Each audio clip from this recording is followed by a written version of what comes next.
So we're starting this porch overframe over here and all that, or porch cover frame. And I just wanted to give you a quick rundown how I'm finding the outside of my line and my first reference point for my post.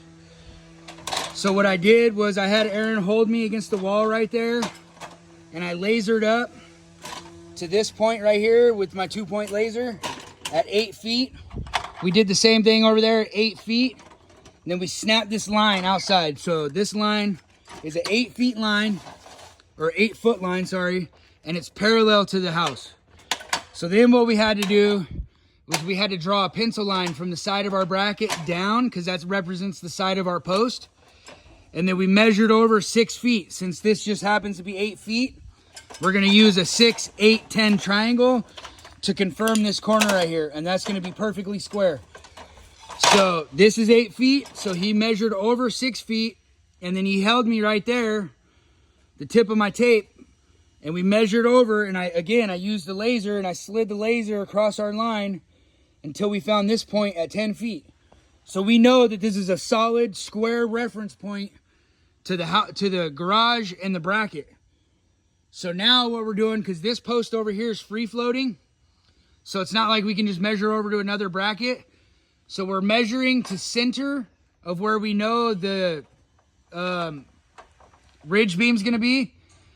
And we're measuring from the edge of bracket to center, and then we're gonna times it by 2, which is gonna represent inside of post to inside of post. That's gonna tell us where our posts are at. And then once we brace these plumb, we're not gonna have any more problems. Like we're confirmed square, and as long as this is square and these are plumb, both directions, then we know that these posts, within a reasonable amount of accuracy, are gonna be parallel to the building and square to the building, right? Then from there, we just need to keep everything dimensional. So when we set our beam,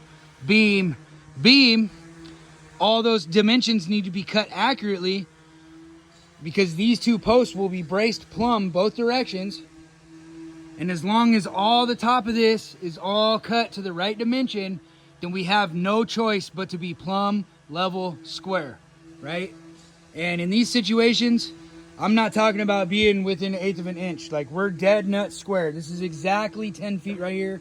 This is exactly 8 feet, right? So we're good to go. So that's a brief rundown of what we got going on. Again, measure parallel 8 feet, parallel 8 feet, snap your line. Drag that down plumb, pull over 6 feet in this situation, because again, this is just how it happens to be 8 feet. Pull over 6 feet, measure 10 feet to your line. That's dead nut square. I'll try to get you some more video as I'm starting to cut rafters, and I got to figure out what's up here. I think I have to notch the fascia. It just is what it is. But I'm gonna actually see if I can steal a little bit more height by maybe shifting this peak over a little bit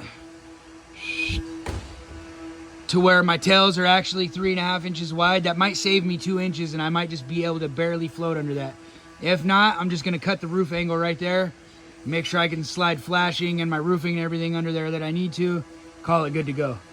Anyways, thanks for watching.